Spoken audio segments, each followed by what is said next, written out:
Welcome to Event Radio, covering local drag racing, stock car racing, motorcycles, go-karts. If it's got wheels and you can race it, you'll hear about it here. Event Radio is motorsports radio on steroids. Now, let's join your hosts, Spivvy Williams and Terrible T-Guy.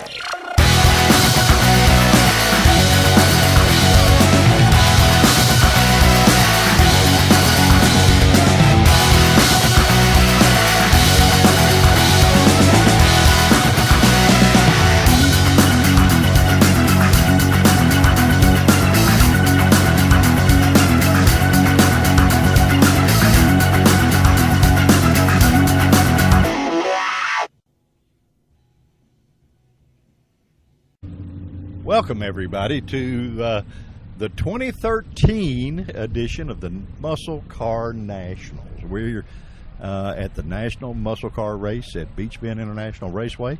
We are back. And we are back. Yeah, you got it. This is going to be a killer event. A little bit of spit and rain right now, so it gives you time to look at everything and go see everybody and all that kind of deal. But it almost, he looks like one of the days of the Hot Rod Reunion. These guys have got some cars at this deal. And it's a totally different set. You know, that's what's amazing to me, that there's that many out there. I was trying to look from the General Motors to the Ford. I can't tell which one's actually got the most cars. I don't know either. I mean, this is a big deal. I mean, you've got the Roush guys here with Don Bowles and Susan McClenathan. Jack Roush's daughter is here. They've got the big Roush tractor trailer, Roush Fenway Racing down the side. You got all kinds of cool manufacturers. You got Billy Glidden, the offspring of Bob Glidden, is here. There's just a ton of people and a ton of cars. Heimer set up the Heimer Hilton. The Heimer Hilton, which we'll try a little lunch there. You know, the Reynolds Hilton did not make it to this event, but the Heimer Hilton is here, and we'll make a visit with them a little later on.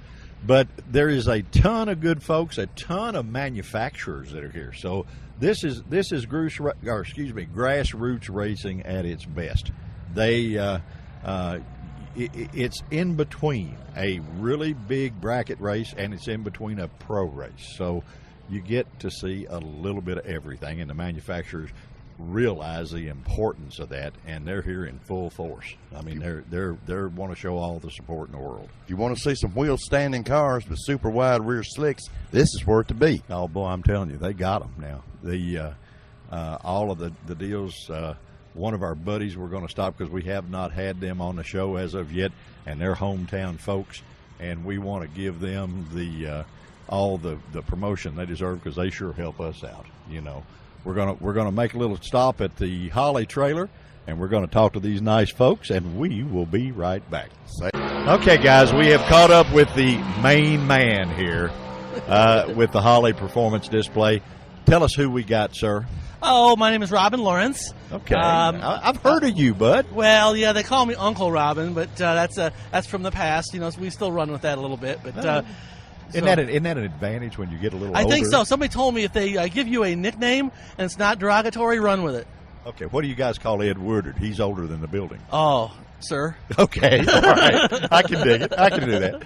We, you guys, old hometown folks with us, and we, living in this community, really appreciate you being here and being one of the premier industries here. And that's just too cool. And then you're involved in all the good stuff you are and all the brands you represent. How many you guys represent now? I lose track. They keep adding brands. Last I knew it was 5, but I think we have I don't know what they with our parent company and Quick Fuel. I don't know how they justify it as a brand or a sister company or how they do that. But we've got 5 that I know of, and then Quick Fuel's. Okay, run down for me. I know. Let me see how many of I can get here. You got Holly, you got Wyand, you got NOS, you've got. Let me think just a minute. You've got Earl's Plumbing. You got what else? What am I missing? Hooker and Float Deck Headers. Yeah. I can't believe I missed the Hooker. Yeah. Boy, that's a disgrace. The one thing I missed. Oh wow.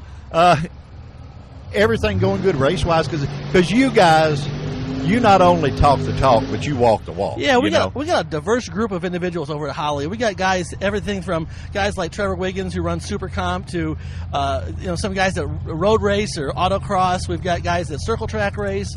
We've got guys that drag race. So it's a you got a motorcycle guy too. Yes, we do. We got some motorcycle guys, and it's a very diverse group of performance enthusiasts, or people passionate about the performance industry. Well, that's what it takes, buddy. That's why you're so successful. You guys, it's not a job; it's fun. Exactly. And when you do that, I'm sitting here looking at your hot rod, and it's got two great big, huge NOS models in the back. You betcha.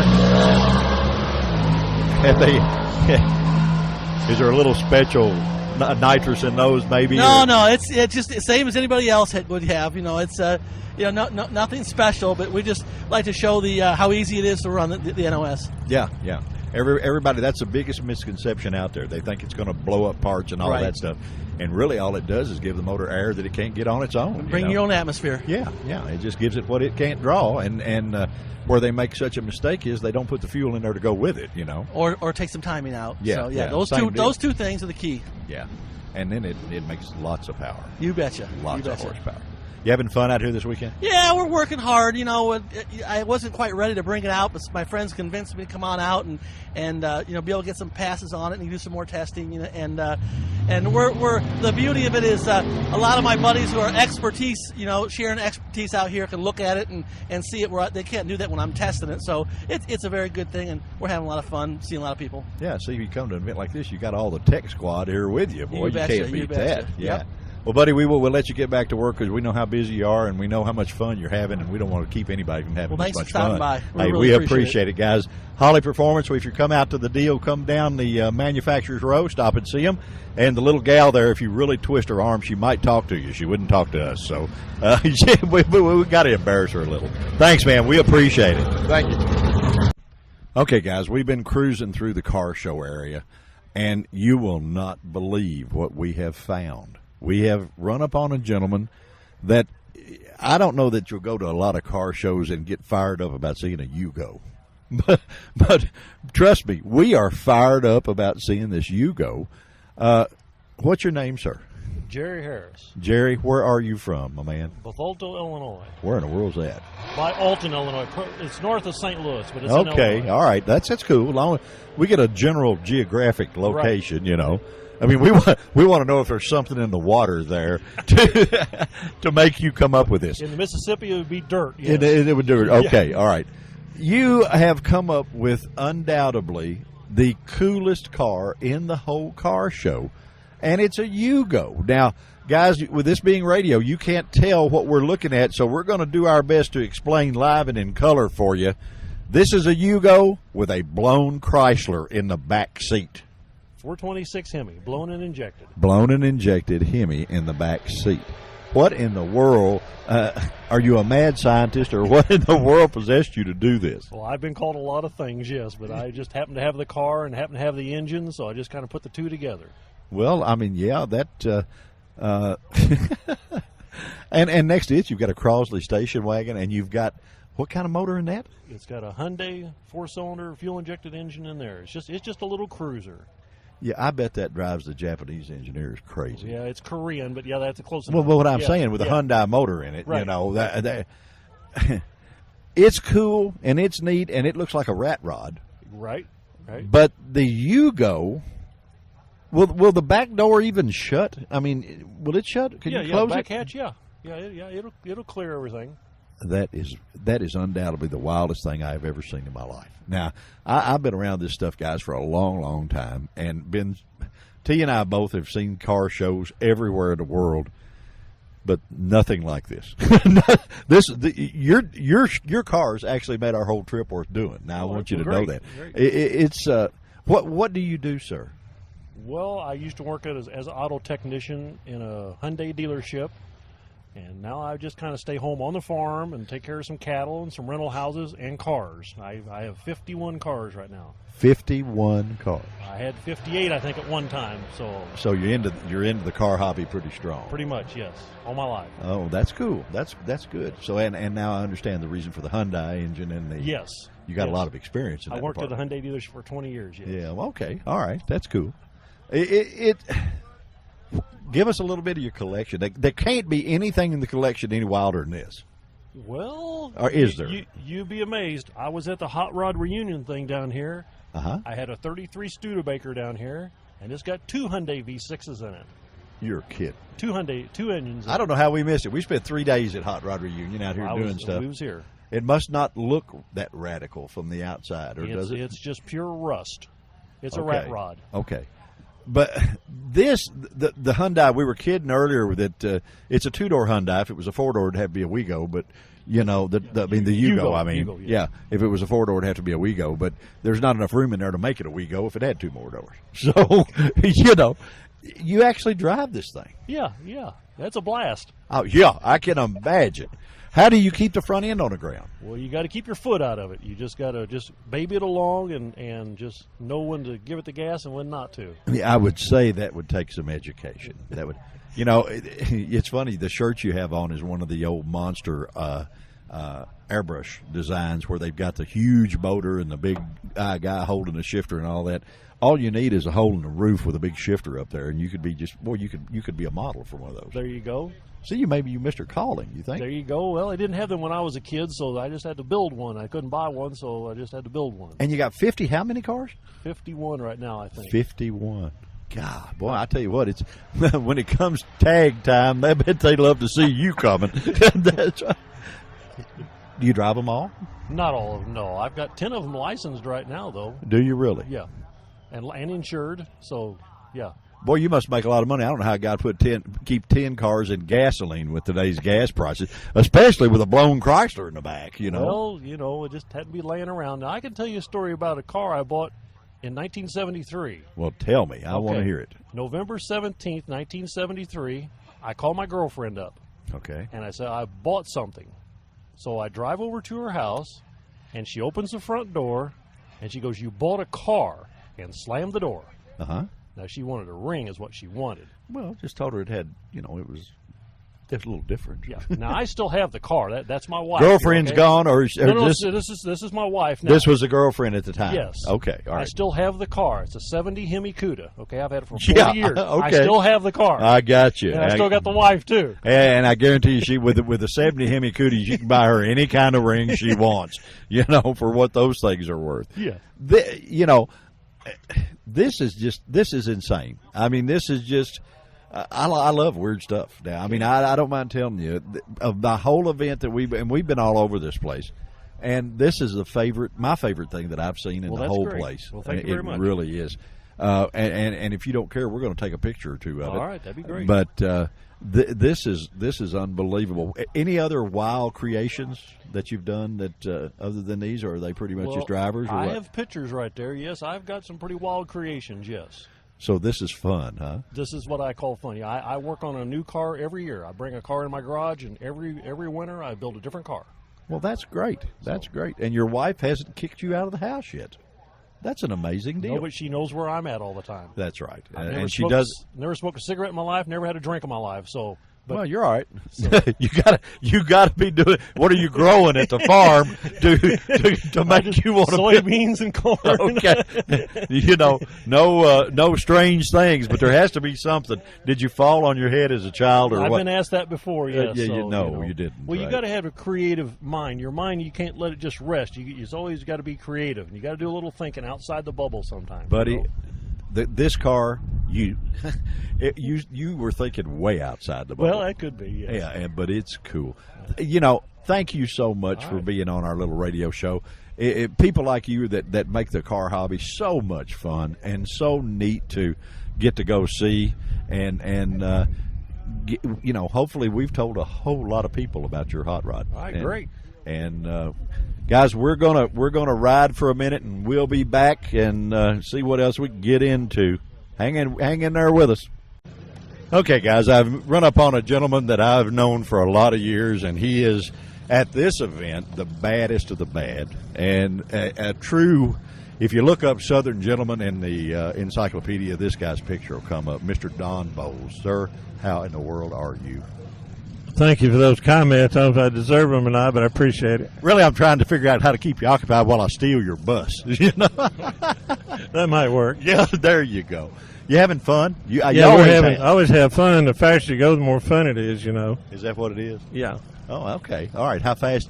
The 10.5 tire, is that a ride for you different than what you're used to, maybe? Yeah, you really got to work the tire and work the pyre. It's amazing. We got more pyre than we can put on the tire with a little 389 cubic inch NASCAR motor, FR9. That's hard to believe, but motor makes over 1,000 horsepower. Yeah, and you're just the guy that'll put the 1,000 horsepower through there too. Now, I mean, you've been doing this.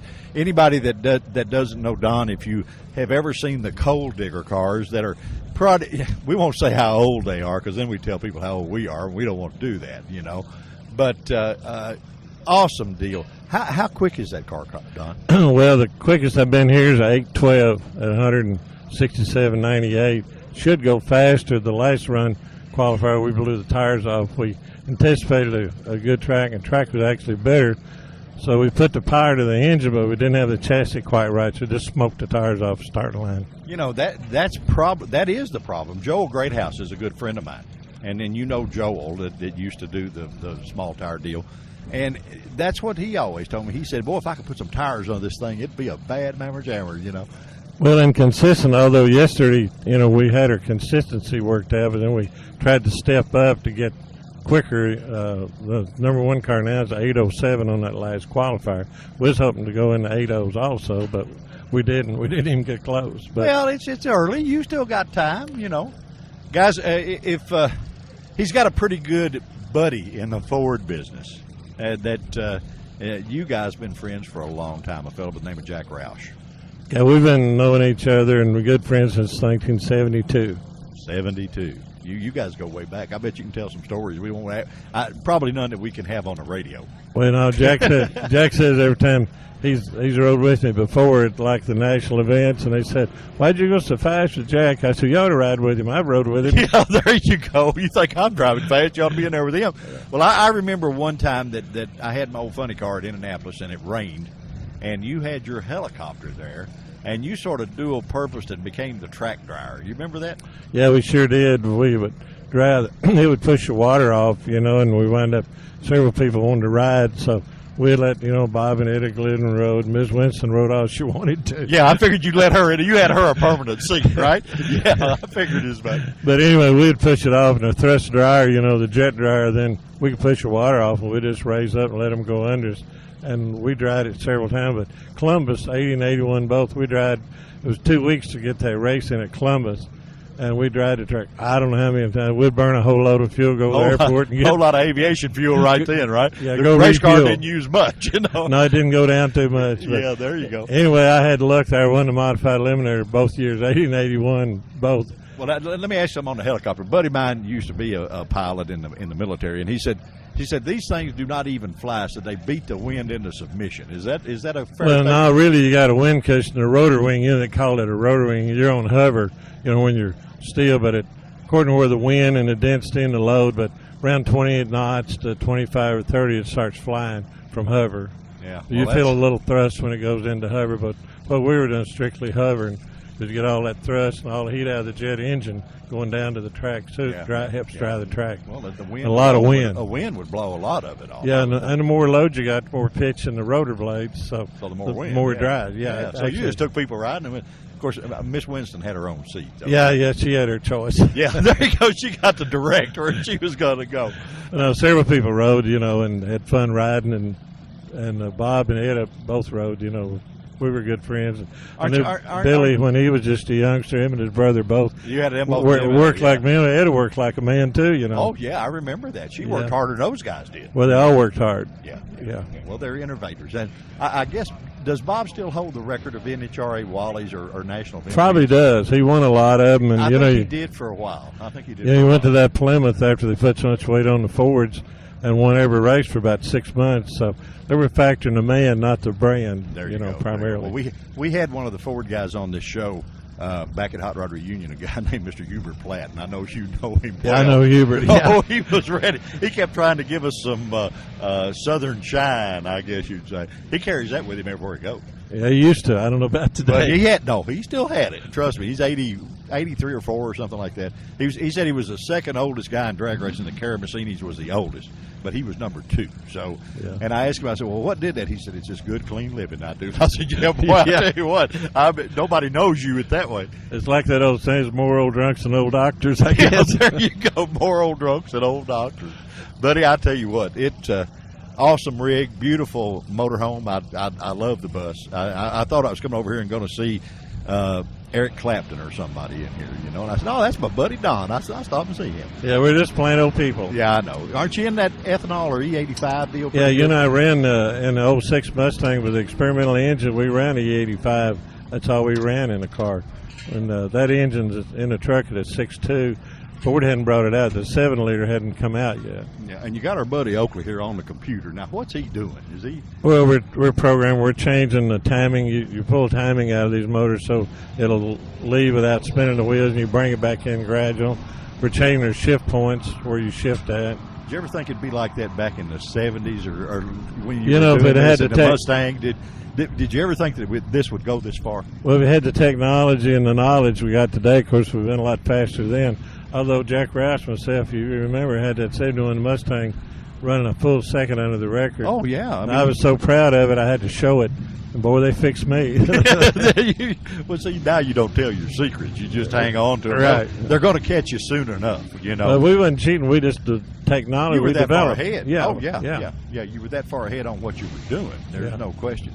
Well, sir, I won't take up. I know your time is valuable, and everybody here is probably pulling at you from all directions. But it is always fun to get to see you and talk to you.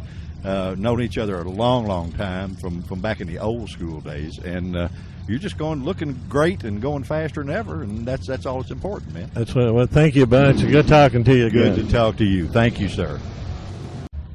Okay, guys, we made it to one of my personal buddies' trailers here, I guess you'd say. The guys at Quick Fuel Technology. We got Mr. Derek Borders with us. That he knows everything there is to know about Quick Fuel. Is that a pretty fair statement? That's a good statement. Well, all right. I'll just sit here and shut up, and you can just tell.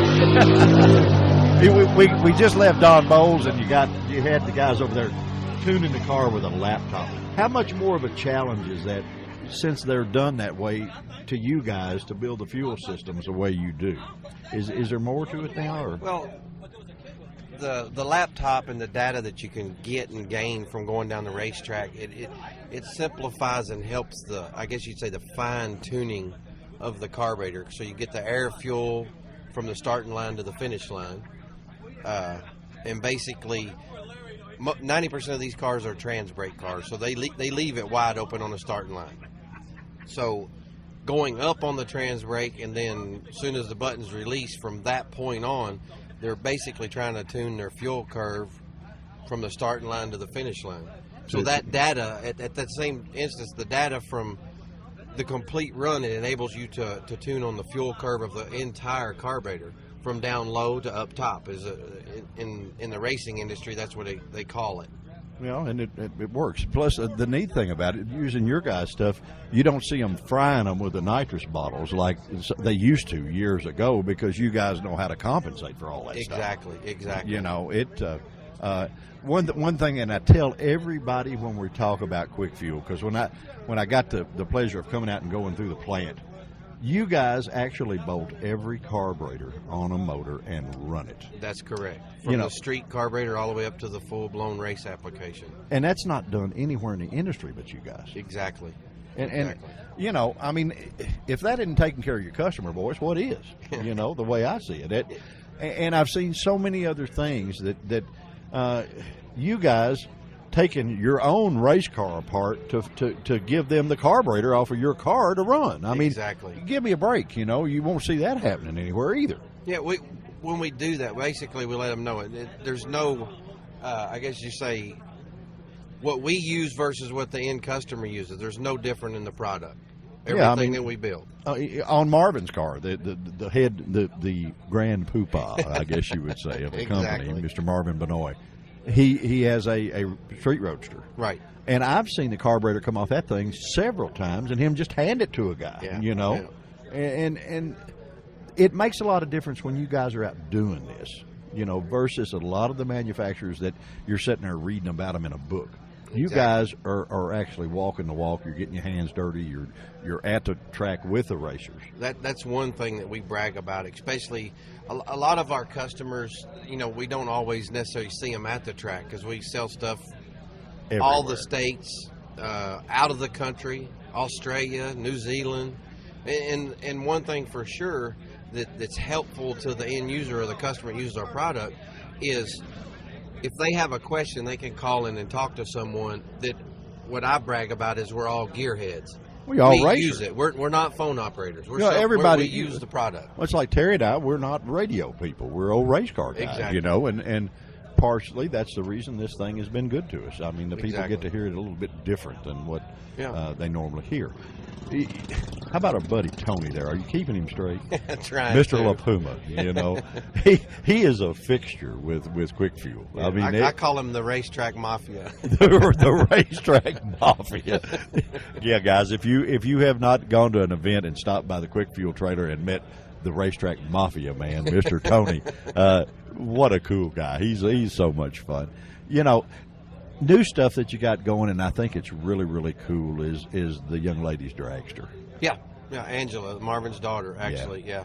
Black car, black carburetor, and the logo is just phenomenal. What's the name of the carburetor? Tell me again. Is Black Diamond? Black Okay. Diamond is the series. And the logo on the car, diamonds are this girl's best friend. Yeah. Clayton did that, came up he with done that. that. Mhm. And that's the coolest logo and she's doing a great job with that car. Yeah, she's learning. She's gathering up. You know, I mean, in the type of racing, especially just in bracket racing in general, I guess you say the products that's available, it turned racers that weren't racers into racers, if Right. that makes much sense. Oh, it does. And It does. people that race better.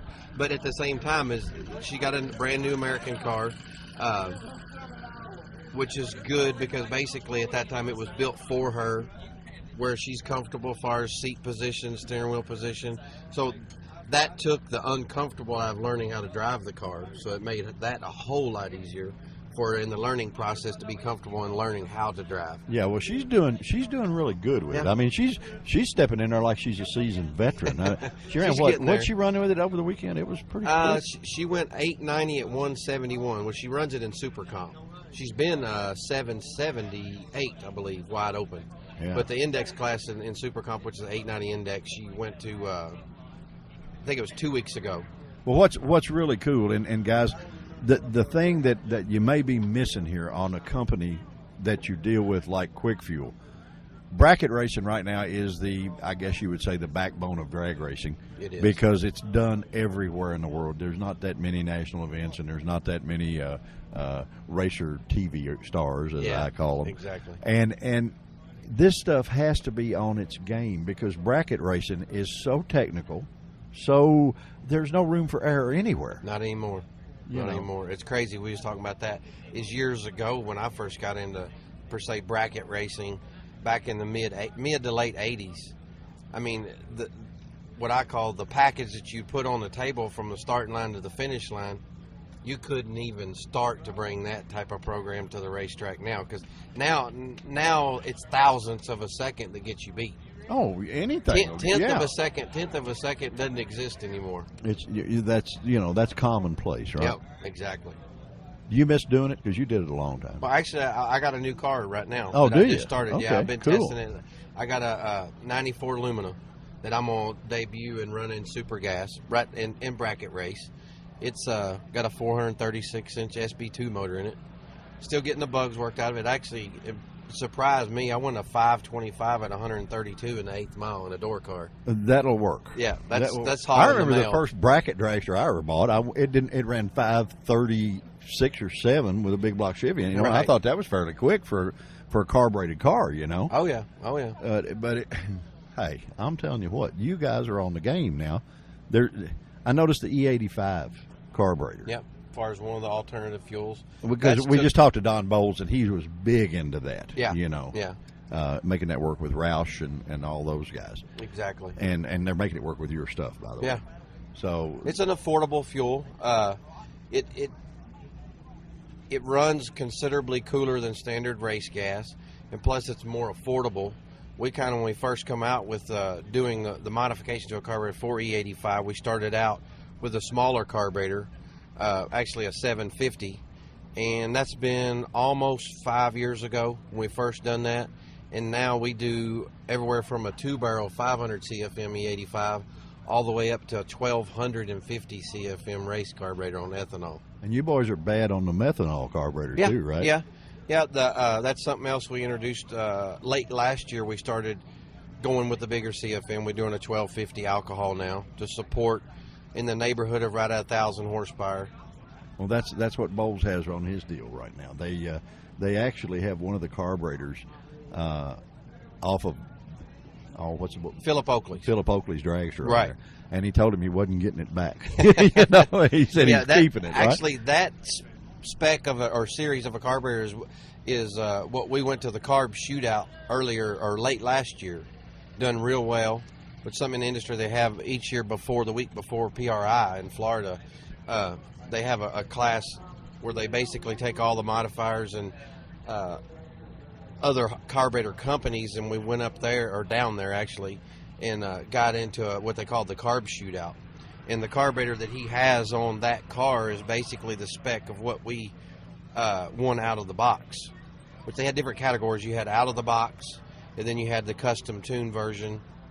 And we done real well with that one. I bet you did. Yeah. I bet you did. That's the one you did. That's the one you sort of help people do after they bought it, right? Oh yeah. Okay. Absolutely. All right.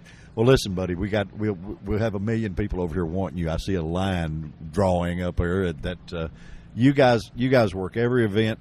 You fix their problems. You fix them at the event, and it after they've spent their money, you guys are still there. We're still to help. And that's you can't ask for any more than that, guys. When you've got a company that I know I told a story on Marvin back at the Hot Rod Reunion show. These two guys come up and they got this carburetor and they can't figure it out, and they said, well, we couldn't find the parts. He said, that's not a problem. Right. He goes in his trailer, he gets the parts, and here the CEO takes this thing apart and he fixes it for these on guys. Spot. Yeah. And the best thing about the whole thing, they said, well, what do we owe you? He said, not a thing. You've already paid for it. You paid for it when you bought it. Exactly. And guys, there's not many companies out there like that. Quick Fuel is one of those companies. So if you get it in the market for anything that they sell or anything you might think that you need, pick up the phone. Derek will be on the phone some, and you can actually talk to him direct, or Phil, or any of the guys. Zach, any of the guys. We got all kinds of people. And if you're at these events, they're old home folks, buddy. They'll show you the place. They'll let you see how Absolutely. this is done, because they did this old fat guy and hauled me through there, and I had a blast. I enjoyed it. Derek, my friend, thank you for joining us on Event Radio. We're having just too much fun doing this thing and reaching a bunch of folks, and we appreciate you taking the time. Thanks, Spivvy. Good talking to you. Thank you, buddy. We'll be right back, guys. Okay, guys, we're going to introduce you to a gentleman that gives you a whole new meaning to kicking the tires and lighting the fires. Who we got? My name's Scott. They call me Scotty Heat. I got the Black Ice Jet Dragster out here today. We're at Bowling Green, Kentucky, and just finished running a pass, and a little bit warm right now still. Yeah, 295. That's pretty good wind there to cool you off, but all the heat you're sitting around, I can understand it being just a touch warm. Actually, with this motor, people don't understand a lot of times that once the motor starts firing up, it actually draws like a wind by you, so it's almost like having like a fan on you. Like a big fan, yeah. Yeah, but you still have, you have that real thick 20-layer suit on, and the helmet, and the neck devices, and the gloves, and the boots, and everything else. So, with all that being on, it's like wearing 3 sleeping bags on you. So there you go. Well, at least there's a little bit overcast today, so it's not quite as bad as being out in the hot sun. How long you been doing this, man? I've been driving these cars for 14 years now. Before that, I used to drag race motorcycles, so I came from doing that. Oh, well, you'll like our buddy here. My other half of this show is an ex-pro speedway racer. Oh, yeah. So, I love all kinds of motorcycles, man. I grew up on motocross and went to drag racing and everything else. He's an old motorcycle racer, so you guys could probably talk real well. Well, I tell you, I know the motorcycles wasn't the rush this dragster is, was it? Wasn't near the rush is what you're driving now, is it? No. but it's a whole different rush. The motorcycles were just different, In fact, we drug my leathers out the other day, and we were taking a look at them, and starting to think about, not that I would take the place of the Jets or anything like that, but it brings you back. I mean, heck, we did all the things we weren't supposed to do back in the day when when I first started racing. All we did was street race and stuff like that, and then we got smart and brought it to the track, and even when we started bringing it to the track, things just got a lot more fun than that even. So, well, you didn't really have to worry about cars pulling out in front of you or something like that on the right track instead of the street racing, right? At least you or the still cops fit or anything else. Did you still fit in your leathers? No, that was the other thing we were talking about. Fit yours? That was the other thing we were talking about. Mine is dry rotted. They're harder than woodpecker lips. I had the suede ones, so I had the real cool ones. But I do have a new set of leathers that do fit me. I actually ran a Jet 4-wheeler a few years ago. Really? Yeah, so I had a set of leathers for that too. So that takes a large amount of testicles to get on a Jet 4-wheeler. People would think my drag bikes. I ran some pretty fast drag bikes. I ran some 7-second drag bikes, so they actually ran faster than this Jet quad did. But if you were to really let the Jet quad loose, past a quarter mile, right. I mean, a quarter mile is when it's just first starting to take off. So who Starting knows to what really it would do? stretch its legs. And to me, quarter mile was enough for it. So I can see that. Tell us a little bit about what it's like to come off the line in this booger. It's faster than everybody thinks. Our 60-foot times can be down in the 0.9, 9.5s. I think the fastest I've ever 60-footed was like a 9.3 or something like that. That's definitely what you call a lickety split, huh? Yeah. So it's leaving the line, and it just leaves smooth, and that's how I think a lot of other people, they get the misconception that they don't leave as hard as some of these other cars just because it's so smooth. It leaves so smooth, but. With that being said, with it leaving smooth, it makes it a little bit easier to leave a line on it than the tire turner cars. So, well, it's one heck of a show. It's by far the neatest thing out here today. I mean, you can tell that by the autographs you're signing and the pictures you're giving away. Yeah. We come here, we have fun, and we like to put on a show for the people. So The pops, I think, are cool. I mean, that we've been doing this stuff a long time, and we're old race car guys and motorcycle guys. We're not radio people, and good friends with Elaine Larson and all the gals and stuff. But the pops are just, people aren't expecting that. They're expecting the afterburner deals, and the fire. Right. But the pops, you get their attention. I do my burner show a little bit different than most guys out there. There's a handful of guys out there that I do them like their show, where we do like what we call a rapid fire burner show, where we just do them real fast after each other. It's cool. And there's some other guys out there that can do them real fast too. Actually, I think there's a couple guys out there that do them a little bit quicker than even I can. But it's a rhythm that you have to get to do it like that fast. But thank goodness we don't know what's involved in doing it, right? We don't have a clue. To me, it's fun. To me, it's fun doing them fast like that. Yeah, and plus you got the best deal going because you get to run 300 and you're not knocking it down, putting pistons and stuff in it, Yeah, the other thing I tell other people with that too is most of our dirt work is done outside the track. If we have to tear the motor apart at the track, then we're in trouble because we're never going to get back together in time unless we're looking to do the pass for the next day. But as far as everything else, there's no way we could tear them apart in between rounds. I mean, it takes to actually completely rebuild one of these motors takes a long time. You're doing it for quite a while. So. Oh, I bet so. What kind of between round maintenance is there in a jet car? It looks like you guys go have a glass of tea. I mean, you don't do near what a normal 300-mile-an-hour car would do. No, we're doing your basic packing the chutes and stuff, and that's major with us, because we don't have a transmission to lean on, and our tires have 30 pounds of air in them, so it's like a big roller skate going down the track. So we really, really rely on our parachutes, so we're taking care of those in between rounds, inspect them a little bit, but, the other things we're doing is we're draining, we have overflow tanks and things like that, and, there might be little mishaps that we might have had go wrong in between the round, like smaller stuff that we can change in between rounds or making adjustments, afterburner adjustments and stuff like that. But for the most part, we fuel it up and you know, pack the chutes and we're gone. I mean, Ready to go we again. we do all our work back at the shop. So All right, let me ask you something. Have you got a pilot's license? A lot of the jet guys do. no, I don't. But a lot of you're right. My friends do. A couple of my friends fly A lot fly of some them really do, private yeah. jets. Yeah, I got a friend that one buddy of mine. He runs a jet funny car, flies a private jet. We go skydiving, stuff like that. He has everything to do with planes. So He does skydiving, T. You've done that too. You got to understand, my partner in crime here is the wild dog of the bunch. I'm the same guy, and he's the wild dog. He does everything that nobody in the world wants to do that a 60-year-old guy does. Yeah, but I wouldn't get out of the electric chair to get in that jet car. Yeah, I don't blame you. That's quite a ride. speaking of that, we even had a buddy of mine's got one of those the handicap carts with a little jet engine on it too. Oh wow! Well, it's I've been around this stuff for quite a while as far as the race cars go, and a bunch of the jet guys, Freddie Sibley, some old guys. I know all those guys. Oh yeah, great people, fun. Those guys have taught me a lot. Well, they're pretty smooth. They've been doing this. Arfons and all those boys, Doug Rose, Yep. a lot of those guys. They've been doing this a long time. And with me running the funny cars, we were all booked in at the same kind of deals, so we became pretty good friends. Another fella, and I wondered if you'd ever do this, that I had the pleasure of meeting a guy named Kai Michelson.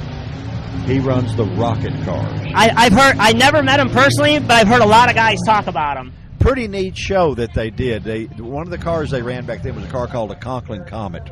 And the guy that drove it, his name was Ed Ballinger, Captain Ed Ballinger. They worked a deal with the PA system in the track and did it like a rocket launch, with a countdown, the whole 9 yards. And it was a pretty cool show. It was pretty neat. I've talked to some other guys that run the rockets and stuff like that, and people think that we're insane running these jets. And those rockets, man, that's a whole nother ball game. Even then, Oh, yeah. they're just, them things are just fast, and they don't make any noise before they take off. It's completely silent. Yeah, it's just all of it instant motion. Yeah. Did you ever have a desire to do it?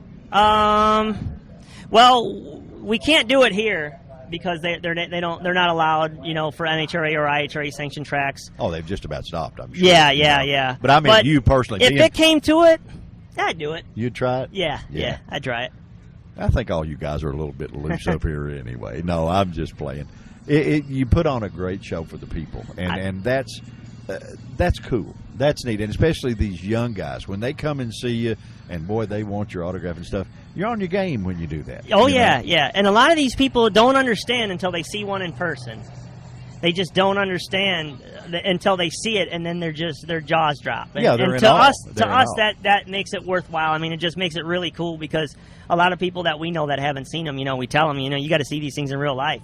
Those are the top fuel cars and the pro mod stuff and everything. It's like you see it on TV and it's cool and everything, but you see it in real life and it's a whole. You actually you don't just see it, you feel it. And if you want a real charge, guys, go at about 3/4 mark at the track down there, and sit there and hold on to the fence when this guy goes by.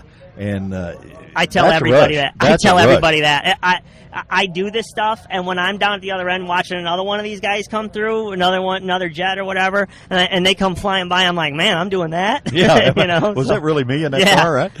Yeah, it's. So you've been doing it quite a while, though, huh? Yeah, 14 years. So So you must like it, huh? Oh, I love it. Where's your favorite place to run a jet car? We have so many. It's hard to pinpoint stuff. I mean, we were just talking today, even on the way into Bowling Green here, how nice of an area this is and how nice of a track it is. I mean, it's a smooth track. You got good shutdown. I love my home track. My home track's Joliet, Illinois. You just feel like family over there. And you go to Norwalk, Ohio, and that track, it's a big, NHRA sanctioned event. But when you go into that track, it's just got that homey feeling to it, and so there's a lot of tracks that we like. I don't think there's any one in particular that we favorite over other ones. So Well, that's cool. And I'm sure you got a bunch of buddies all over the country. Oh, yeah. Because they match you guys with each other everywhere. Yeah. I know pretty much all the jet car guys, and even a lot of these other guys that run some of the other classes. We run into them at so many events and stuff that we make a lot of friends. Doing this too. Oh so. yeah. I've been fortunate that, like I said, with the funny car, meeting a lot of guys, Roger Gustin, some of those guys that are just they're I just great. talked to Roger a couple weeks ago. Hey, he is a prince. I had him on a radio show back years ago, and I just pretty much handed him the microphone. You know? Yeah, and he ran jets too. Oh yeah, yeah, he ran jets for. Actually, that's it. Was his main thing was the jets. Sure but was. now he promotes everything. So yeah, but I think he actually built the very first jet funny car back years ago. I don't know that fact. Maybe Al Hanna. I'm not sure. One of the two. I don't think it was Al. I talk to Al all the time too. I could ask him. But I honestly I couldn't answer that question. I don't know. I had it when I first got the first real funny car after I did it at 16 in one of those old altered wheelbase death traps. I bought a body from Alan, like the Eastern Raider, when he was doing the Eastern Raider funny car bodies. Mm-hmm. And we actually sold him my old A fuel car, and it was the Eastern Raider top fuel car back years ago. So okay. Yeah, so he's a nice guy. And that's the other thing. I like talking to the guys, like Freddie Sibley, senior and junior. Oh yeah. I keep in contact with those guys all the time. Freddie Senior's house is. It's nothing but his yard is nothing but jet engines and jet stuff, and he should have just a cigar company as a sponsor. He's got a rocket engine. He's got a Saturn V rocket engine standing up in his front yard. You're kidding. Yeah, and it's just you pull up to his house and you know you're there. But he used to. You hear all the stories from these old guys.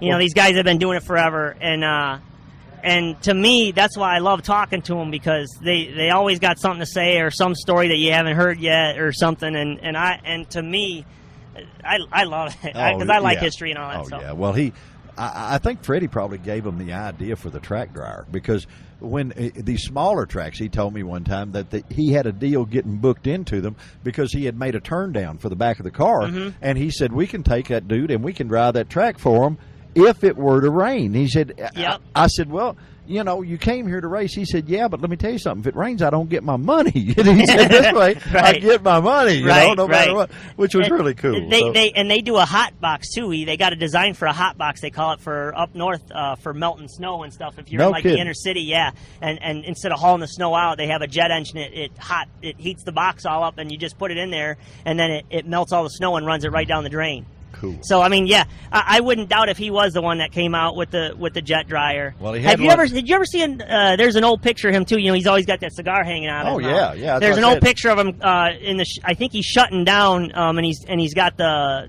he's running a jet, and he had a hole cut in his helmet specifically the cigar to went that cigar out. Yeah. I don't think they'd allow that nowadays, but it's funny to see. I told you that's why I said I think he needs a cigar sponsorship. For sure. Because he was there. He chewed on the end of those forever. Yep.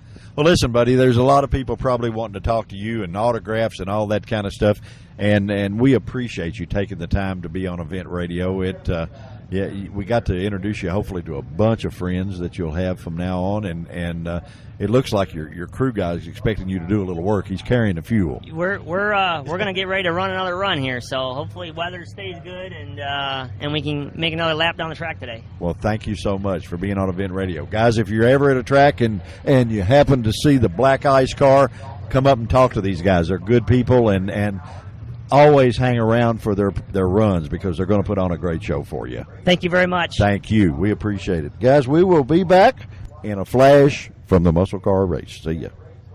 Well, guys, we if you've listened to our shows, especially the Hot Rod Reunion show, we always talked about going to the Reynolds Hilton. Well, the Reynolds Hilton is not open today, but we have almost better to go see and eat lunch with. We're at, instead of the Reynolds Hilton, we're at the Heimer Marriott. But the cool part is our buddy Dwight is cooking at this one too. Dwight, daggone it, say something here now. How in the world did our brother Heimer here get you into cooking at his deal? Heimer, I'll need some plumbing sometime or another. Yeah. Maybe we'll work something out. Yeah, there you go. Man, you guys are first class. Motorhome, Dwight cooking. Does that mean that Marriott is higher than Hilton? Is that it, or what? You got that right, son. We don't go nowhere without our groceries. Yeah, well, I talked to your wife. She said you don't cook at home. I don't. That's what I got her for. Oh, okay. That's what she said. She said that now he goes out and he cooks all this stuff, these Boston butts and all this stuff for everybody at the events. and said the only thing you fix her is a hot dog. Now, what's the hold up there? That's the day she was mean. What is that? Well, she's not very mean. She's a nice lady now. You know, she's got to be pretty slick to put up with you, you know, all the years that you've been doing it. You come to a lot of these events, don't you? A whole bunch of them. All I can. All you can. Well, I get in free, I guess, sometimes. Yeah, well, that's good. And you bring the motorhome. I mean, you got a, 40-foot motorhome or whatever? 35-foot, okay. And so you just come out here and just sort of hang out and cook and have a big time. Golf cart all over the place and all that stuff. Beverages. Drink Pops, some beverages. lemonade. Some lemonade, yeah, there you go. And you got the best cook in the world riding with you. That's right. I'm charging him. He pays me. He pays you. Yeah, we just stole this cart. We got to hurry up and drop it back off. Oh, okay, all right. Well, we're going to go to your lunch wagon, and we've got to check you out, and we're going to rate you. See on the radio between you and Keith as a Reynolds Hilton. See to which one we get the best victuals from. You know. There you go. But we're pleasantly surprised. That's right. Yeah, there we go. If you want me to show him a few things. Yeah, there you go. Well, hey, with the white cooking, we know it's going to be good. We're not worried. We know it's going to be good, guys. We're gonna take a quick break on Event Radio, and we're gonna go steal one of the Heimer originals, I guess you would say, and we'll be back to this crazy stuff in a flash. All right, guys, we've stopped to see a gentleman that I was never really a good student, I guess you would say, growing up, but had this been available, I might have been really good. I might have been an A student. Tell us who we are and who we got, rather, and where you're from. Yeah, this is from Universal Technical Institute. My name is Mike Pavona. I'm actually their marketing manager. I actually used to be a hot rod instructor over there. We're from the Chicago campus. We have 11 campuses throughout the nation. So we are the nation's leader in technician training in automotive, diesel, collision repair, motorcycle, marine, and NASCAR. We also have the only NASCAR school in the world. There you go. Well, this show is a worldwide show, so we probably will reach some people out from one side of the pond to the other that will be interested. The NASCAR school, that's pretty cool. I mean, those guys, it's getting so big so fast, and I guess you will talk about the crews are not keeping up, and with guys like you, they can keep up. Oh yeah, they are. We actually do a course in pit crew training, so they actually not only learn about the high performance engines, they actually learn about pit crew, getting over the wall, getting those tires changed in the fastest time possible. It's a very competitive area, and we're the only school that actually does that. And it's not only limited to NASCAR.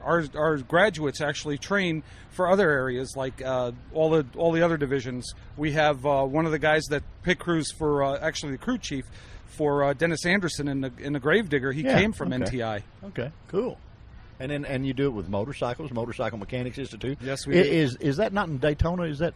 No, we have one in Orlando and one in Phoenix. Right, okay. There are two motorcycle schools with the MMI, and we are exclusive with Harley Davidson. So if you want to be a Harley Davidson technician, you have to go through our MMI school. We do the PhD program. There you go. That'll keep you busy because there's a lot of Harleys out there. Oh yes, there is a lot of them, and you like that, right? Oh yes, I do. Okay, all right. The Cobra sitting here. Tell me what the deal is here. Okay, this Cobra here was built in 2006. It was actually a challenge between 4 of our campuses.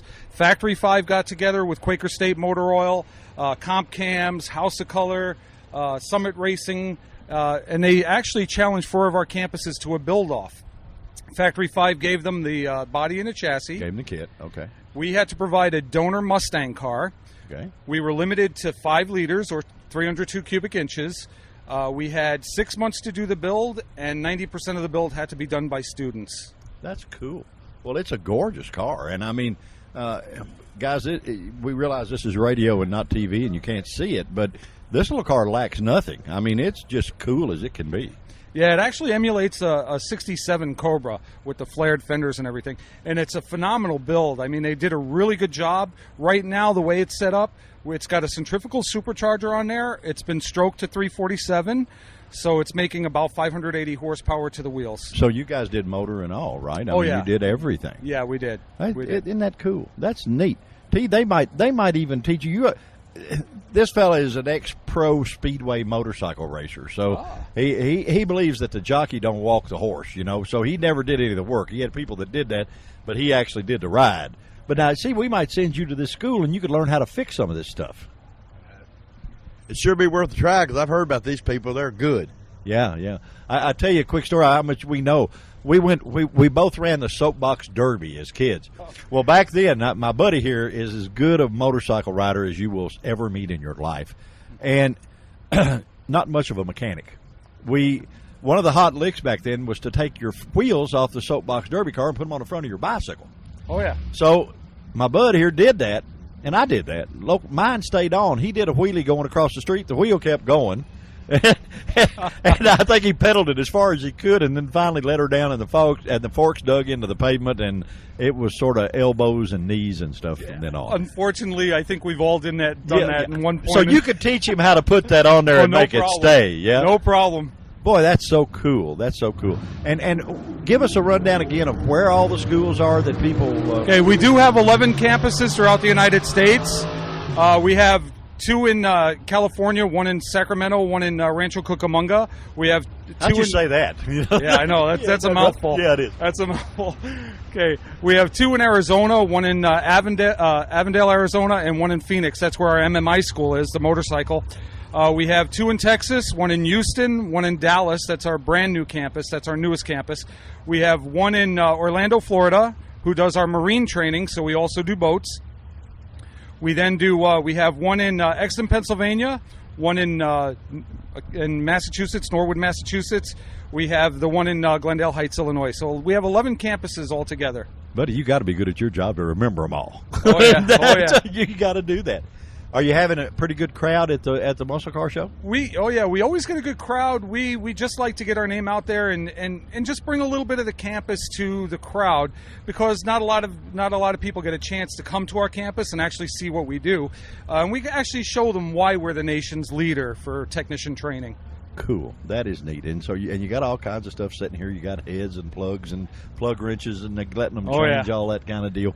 Guys, this is really cool. If you're at the muscle car race, or come on out and see them. But most of our audience is out away, and but check this out. I'm sure they can go on a computer website and look, can't they? Oh yeah, it is uti.edu. One more time. Yeah, there you go. That's right. Simple enough. Simple enough.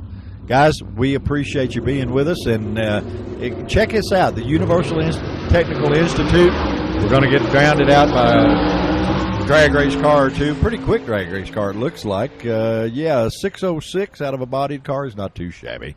So we're going to go and ride a little more and steer a little more, and we will be right back.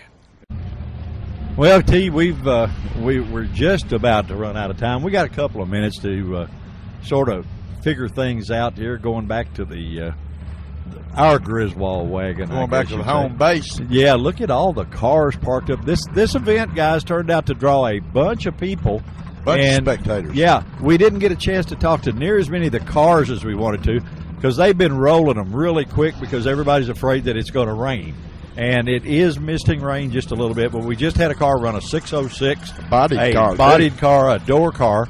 And if that gives you any idea of the kind of quality of cars that are at this event, trust me, guys, you need to come to one of these. These guys put on a good show. Looks like they got more participants this year. A whole lot more crowd. Yeah. We've got to talk to some pretty cool folks here. We talked, of course, to our buddy Don Bowles. That he needs no introduction. Everybody in the world knows who he is. And we still want to steal his bus, but, whatever. And the trailer. And the trailer, yeah. They look really good with our stuff on it. It would look good with anybody's stuff on it. But we got to talk to Don. We got to talk to the jet car guys. They're really cool. The manufacturers that we got to talk to, they were more than gracious to it. The guy with the Hemi in the trunk of his car? Yeah. The mad scientist. He was so neat. Can you imagine taking a Yugo and putting a blown Chrysler in the back of it? You got way too much time when you do that. I think. If you remember, Spivvy, after we got through interviewing him, his wife said she worked at a mental institution. Yeah, no wonder she married him, huh? So, fruit don't fall far from the tree. Yeah, very well. She can take care of him, But no, great people. I mean, really nice people that have been at this event. We've had a big time. doing this thing, and we have so many more shows planned to bring to you that we sure hope you enjoy them. And if you enjoy them half as much listening as we enjoy doing them, you're going to like them. I mean, just like wine, get better with time. Yeah, we are. We're learning every time, and now, guys, we have our archive page up and blowing and going, so you can go on there at your discretion and listen to any one of these shows that you want to hear on demand. All of them, after they run live on the radio, get put on there. And all you got to do is go on to our new deal, which is eventradiolive.com. You don't even have to go the full name of it. We've graduated, I guess you'd say. Yeah, and also you might want to get on our Facebook page and just kind of send us a note. Tell us which show you like best. Yeah, we'd appreciate that. We'd appreciate hearing from you. You can go on Facebook, eventradioproductions.com, or T-Guy or me personally, and we'll be more than happy to friend you and have some fun with you. You can send us messages on the website. Like I said, eventradiolive.com is us. The nice folks at GoDaddy.com are helping us. And, boy, they've just been great. They've helped this old ugly computer guy out. That between them and E, our computer engineer. We feel Super E. Yeah, Super E. We feel like we halfway know what we're doing now. So we're going to keep on going, guys, and we're going to keep on riding and trying to bring you the best stuff out there. We don't get to cover it all, but we do try to cover the best of it all. If it's got wheels and we race it or it just looks good, we're going to be there. Yeah, we're going to be there. T-Bone, do you think we ought to ride to the house? That'll be that time. Looks like we're going to get damp. Yeah, we're going to get damp, guys. Thank you so much for joining us on this edition of Event Radio, and we'll be back real soon. Say bye.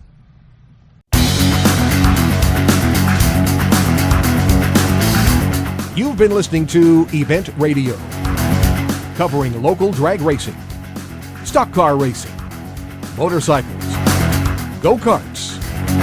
If it's got wheels and you can race it, you heard about it here. Event Radio is motorsports radio on steroids. Join us next time with your hosts, Spivey Williams and Terrible T-Guy.